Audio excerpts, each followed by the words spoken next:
Everyone, this is Amit Gupta and you are watching my channel Easy English। तो आज के इस video में हम कवर करेंगे मॉडल ऑक्सिलरीज वर्ब्स। तो सबसे पहले ये जान लेते हैं मॉडल वर्ब्स क्या होती हैं और कौन कौन सी होती हैं। तो सबसे पहले will, would, shall, should, can, could, may, might, must, ought to, need, dare, used to, ये सारी वर्ब्स मॉडल वर्ब्स होती हैं। और जब यही वर्ब्स मेन वर्ब्स या जिसको हम प्रिंसिपल वर्ब्स भी बोलते हैं उनके पहले यूज़ होती हैं ये हमेशा, और उनके पहले यूज़ होकर के जो हमारा मेन एक्शन होता है उसके मूड को और उसके तरीके को बताती हैं, जिसको हम मॉडल वर्ब्स बोलते हैं। इन मॉडल वर्ब्स में जो मेन जो आइडिया होता है वो होता है हमारी क्षमता, हमारी योग्यता, संभावना, अनुमति, आज्ञा, आवश्यकता, हमारी ड्यूटी, और इस प्रकार की सभी चीज़ों के बारे में ये मॉडल वर्ब्स इंडिकेट करते हैं। इन सभी चीज़ों को ये मॉडल वर्ब्स एक्सप्रेस करती हैं। चलिए आइए नेक्स्ट पेज पे देखते हैं। तो नेक्स्ट पेज इसमें एग्जांपल्स दिए हुए हैं। He should come and see his boss, और सेकंड है he could come and see his boss tomorrow too. In the above examples words in bold represent modals. तो शुड और कुड जो दो वर्ड दिए गए हैं वो मॉडल वर्ब्स हैं।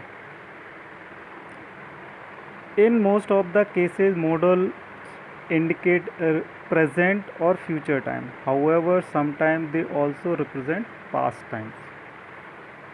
तो मोस्टली केसेस में क्या होता है, ये जो मॉडल्स होते हैं वो प्रेजेंट और फ्यूचर टाइम को एक्सप्रेस करते हैं, उसके बारे में बताते हैं। हालांकि ये पास्ट टाइम को भी रिप्रेजेंट करते हैं।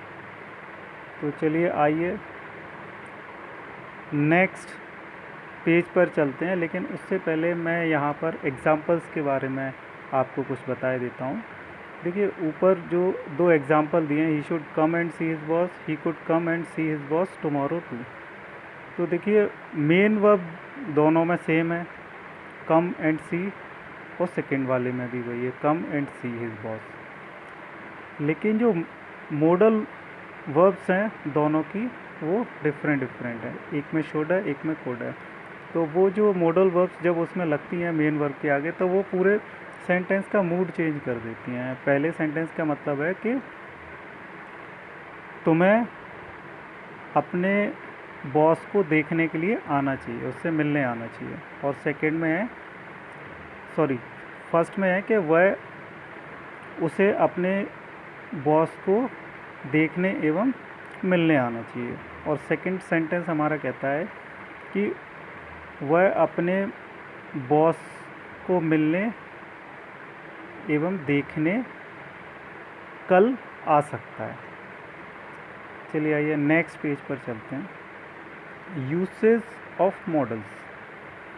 तो सबसे पहले जो यूज़ है वो है विल।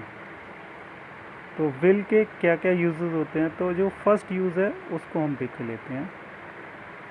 तो फर्स्ट जो यूज़ है वो विल का यूज़ सिंपल फ्यूचर के लिए होता है, और यूज़ करते हैं हम उसको सेकंड और थर्ड पर्सन के साथ। यू, ही, शी, इट, ये जो है हमारे सेकंड और थर्ड पर्सन होते हैं। तो इसके एग्जांपल देख लेते हैं। You will die of hunger, the chief minister will lay the foundation stone. तो ये दोनों जो एग्जांपल हैं वो सिंपल फ्यूचर के एग्जांपल्स हैं, यानी फ्यूचर में होने वाला है। यानी कि तुम भूख से मरोगे, और जो मुख्यमंत्री हैं वो आधारशिला रखेंगे। अब इसका सेकंड जो यूज़ है वो यूज़ विल का है। विल क्या क्या एक्सप्रेस करता है, यानी क्या क्या दर्शाता है। तो विलिंगनेस यानी हमारी इच्छा, इंटेंशन इरादा, प्रॉमिस वादा, डिटर्मिनेशन हमारा दृढ़ निश्चय। लेकिन ये विल यूज़ करते हैं कहाँ?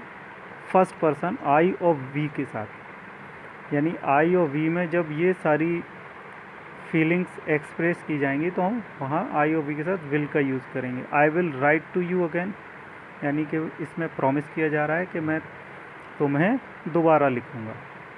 आई विल हेल्प यू, मैं तुम्हारी मदद करूँगा, इसमें विलिंगनेस और इंटेंशन है। Third, we will fight to the finish, यानी हम अंत तक लड़ेंगे, यानी कहीं ना कहीं इसमें दृढ़ निश्चय की बात की जा रही है। चलिए आइए नेक्स्ट पेज देखते हैं। इसका थर्ड यूज़ है to express a characteristic habit, assumption, invitation और रिक्वेस्ट एंड इंसिस्टेंस। तो ये इसका यूज़ कहीं ना कहीं कैरेक्टरिस्टिक हैबिट, जो हमारी चारित्रिक आदत होती है वो, और जो हम एजम्पशन करते हैं यानी हम किसी चीज़ को मान लेते हैं।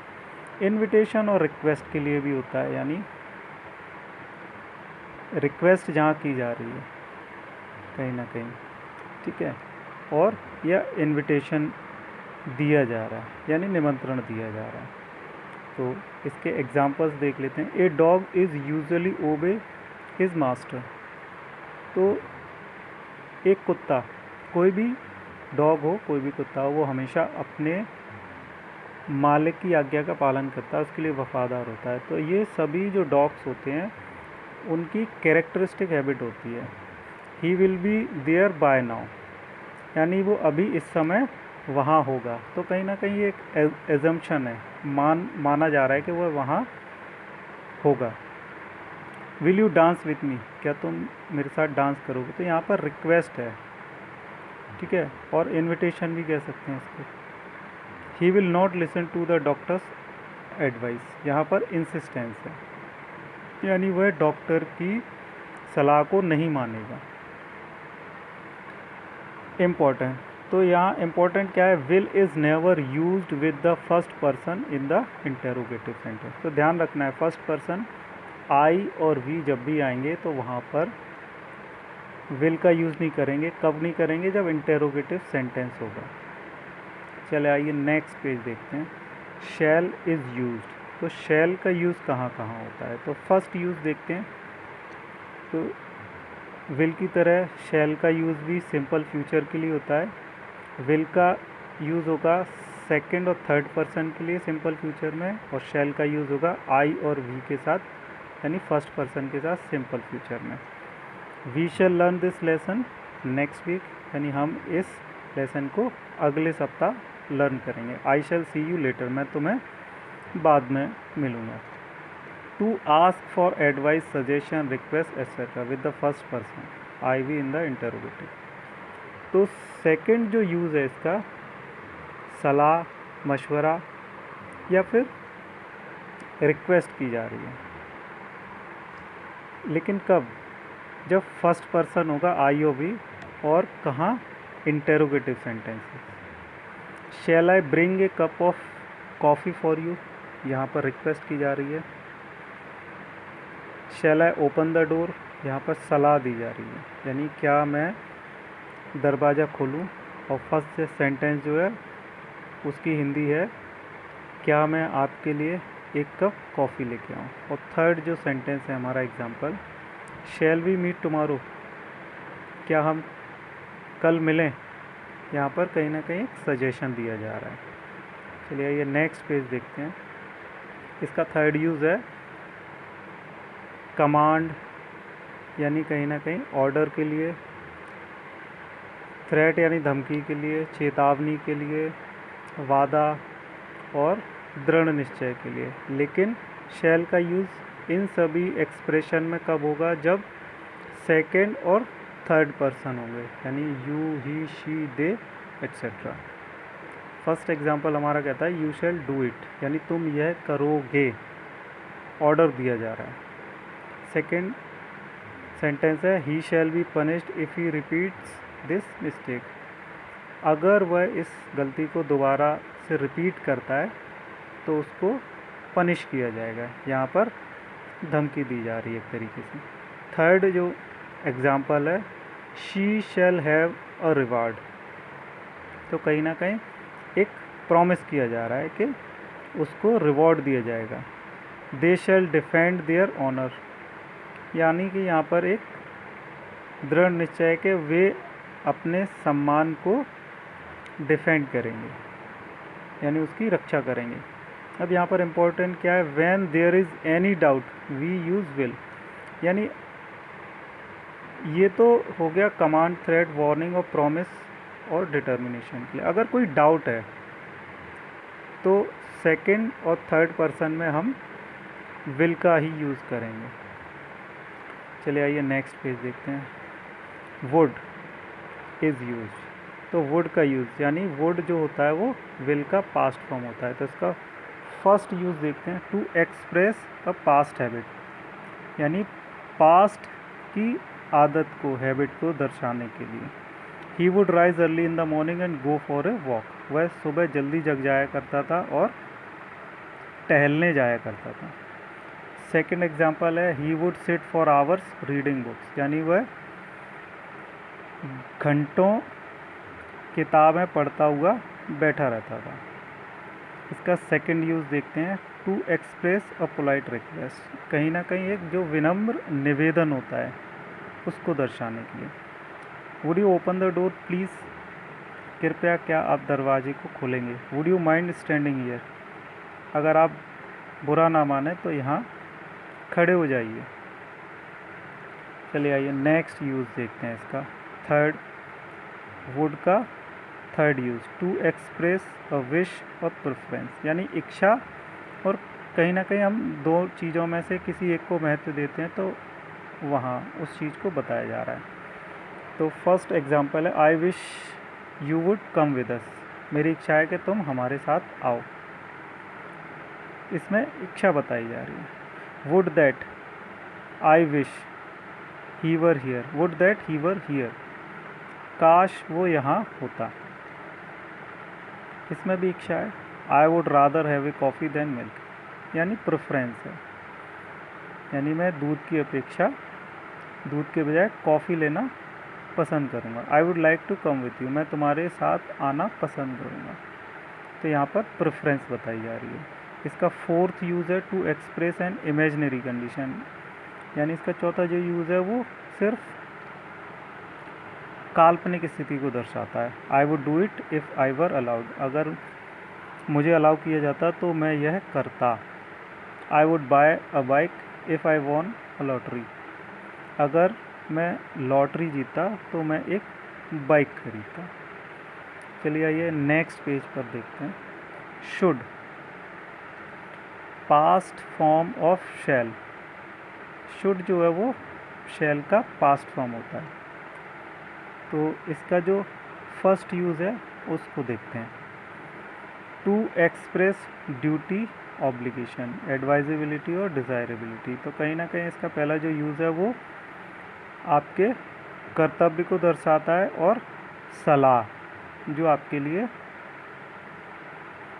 कहीं ना कहीं जो सलाह आपको दी जा रही है आप उसको माने या ना माने। We should obey our parents, तो ये हमारी ड्यूटी है, कर्तव्य है, हमें अपने से बड़ों का और अपने पेरेंट्स का, यानी अपने माता पिता की बात का पालन करना चाहिए। You should not be late, तुम्हें लेट नहीं होना चाहिए, तो ये ऑब्लिगेशन है, ये हमारे लिए ड्यूटी है, कर्तव्य हमारा।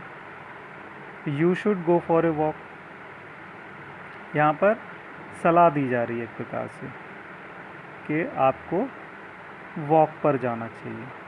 चलिए ये नेक्स्ट पेज देखते हैं। Important, should often implies a mild suggestion और advice, it is milder form of must and ought to express logical inference, supposition, assumption, possibility और प्रोबेबिलिटी। तो शुड का जो यूज़ है वो अक्सर किस लिए होता है, माइल्ड सजेशन के लिए और एडवाइस के लिए, यानी कि इसकी जो सलाह होती है वो माइल्ड होती है, milder than must and ought to. Must और आउट टू जो होता है वो चीज़ कहीं ना कहीं आपके लिए आवश्यक होती है, और शुड में आपको सलाह दी जाती है, आप उसको माने या ना माने, लेकिन मस्ट और आउट टू में वो चीज़ आपके लिए बहुत ही आवश्यक होती है। तो इसमें इन्फेरेंस, सपोजिशन, एजम्पशन, पॉसिबिलिटी, इन चीज़ों के बारे में भी बताया जाता है, यानी संभावना, एजम्पशन यानी मानना, सपोजिशन सपोज करना यानी कि कहीं ना कहीं एक तरीके से किसी चीज़ को मान लेना। तो इसका एग्ज़ाम्पल जो 2 दिए गए हैं उनको हम देखते हैं। They should be at home now, यानी वे अभी घर पर होने चाहिए। तो कहीं ना कहीं इसमें संभावना बताई जा रही है। If he should see me there he will be sad, अगर वह मुझे वहाँ पर देखेगा तो वह दुखी होगा। तो इसमें भी कहीं ना कहीं प्रोबेबल कंडीशन, यानी कहीं ना कहीं संभावना, एक संभावित स्थिति के बारे में बताया जा रहा है।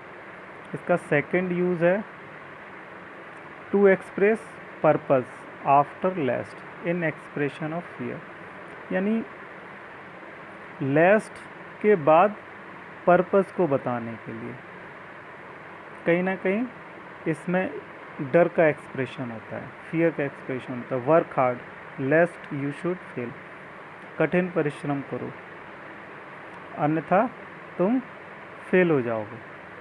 दे hired a taxi lest they should miss the train, उन्होंने एक टैक्सी हायर की नहीं तो वो ट्रेन मिस कर देती। चलिए आइए नेक्स्ट पेज की तरफ चलते हैं। नेक्स्ट यूज़ है हमारा मे। तो इसका जो फर्स्ट यूज़ है वो है टू एक्सप्रेस पॉसिबिलिटी। जी बिल्कुल, मे का जो मेन यूज़ होता है वो संभावना दर्शाने के लिए होता है। राशि में कम टुडे, राशि आज आ सकती है। इट में रेन टुनाइट, आज बारिश हो सकती है। तो कहीं ना कहीं दोनों सेंटेंसेस में एक संभावना बताई गई है। इसका सेकंड यूज़ है परमिशन एक्सप्रेस करने के लिए, यानी परमिशन ली भी जाती है, परमिशन दी भी जाती है। यू मे गो नाउ, तुम अभी जा सकते हो। तो यहाँ परमिशन दी जा रही है। मे आई कम इन सर, यहाँ परमिशन ली जा रही है, सर क्या मैं अंदर आ सकता हूँ। इसका नेक्स्ट यूज़ है यूज़ नंबर 3, इच्छा, विश्वास और आशा को दर्शाने के लिए। May you win the match, कहीं ना कहीं इच्छा भी है इसमें कि आप मैच जीत जाएं। मे गॉड सक्सीड यू, यहाँ पर इच्छा भी है और फेथ भी है ईश्वर में कि भगवान तुम्हें सफल बनाए। मे गॉड ब्लेस यू, ईश्वर तुम्हें आशीर्वाद दे। तो यहाँ पर भी एक फेथ है, विश है। टू एक्सप्रेस अ पर्पस, यानी किसी भी उद्देश्य को बताने के लिए। She is working hard so that she में विन ए स्कॉलरशिप, वह कठिन परिश्रम कर रही है ताकि वह स्कॉलरशिप जीत सके। तो जो कठिन परिश्रम जो कर रही है उसका पर्पस क्या है, स्कॉलरशिप जीतना। चलिए आइए नेक्स्ट यूज़ है हमारा माइट। माइट जो है वो मे का पास्ट फॉर्म होता है। तो इसका पहला जो यूज़ है वो है लेस पॉसिबिलिटी एक्सप्रेस करने के लिए, यानी कम संभावना जो होती है उसको दर्शाने के लिए। I might go on a holiday to Dubai next year, यानी मैं अगले साल हॉलीडे के लिए दुबई जा सकता हूँ। तो नेक्स्ट ईयर यानी अपने आप में ही 1 साल का समय है। तो ये कहीं ना कहीं बहुत ही कम संभावना को दर्शाता है।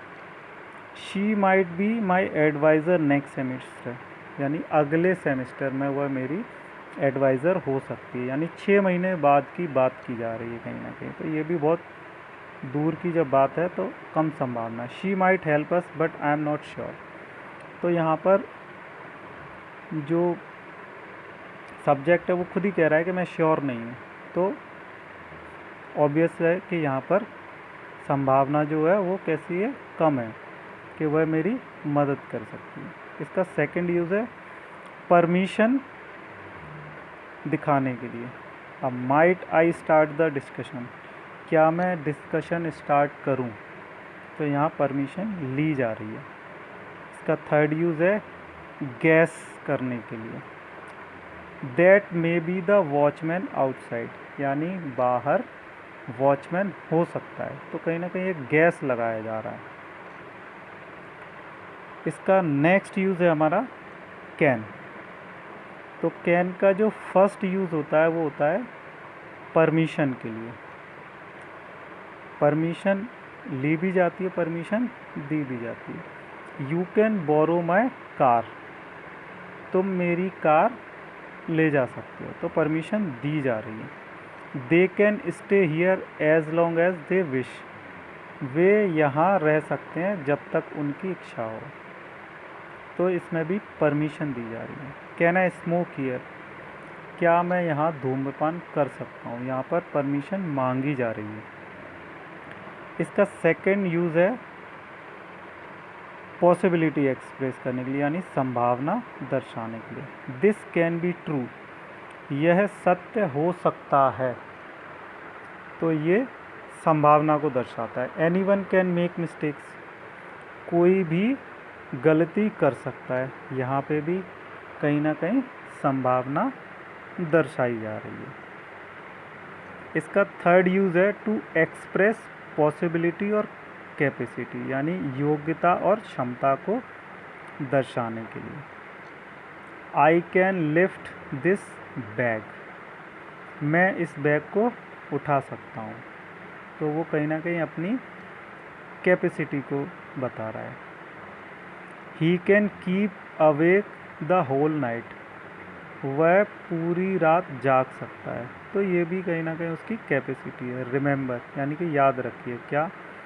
Can never indicates past time, यानी कैन जो है वो कभी भी पास्ट टाइम को नहीं दर्शाता है, हमेशा प्रेजेंट के लिए ही कैन का यूज़ किया जाता है। In the sense of ability, the past and the future tense forms are was, were, able to and shall, will, be able to। तो जब एबिलिटी और कैपेसिटी होती है तो उसको पास्ट और फ्यूचर में दर्शाने के लिए, जैसे कि हमने ऊपर पढ़ा कि कैन का यूज़ पास्ट में तो नहीं होता है, तो जब एबिलिटी का यूज़ करना होगा पास्ट में, तो वहाँ पर हम was, were, able to, और फ्यूचर में दर्शाने के लिए शैल या विल बी एबल टू। तो चलिए देखते हैं एग्जांपल्स में। He was not able to cross the road, यानी वह रोड को क्रॉस नहीं कर सका, या वह रोड क्रॉस करने में सक्षम नहीं था। दोनों का मतलब सेम ही है। I hope I shall be able to solve this question, मैं आशा करता हूँ कि मैं इस प्रॉब्लम को सॉल्व कर पाऊँगा या कर सकूँगा।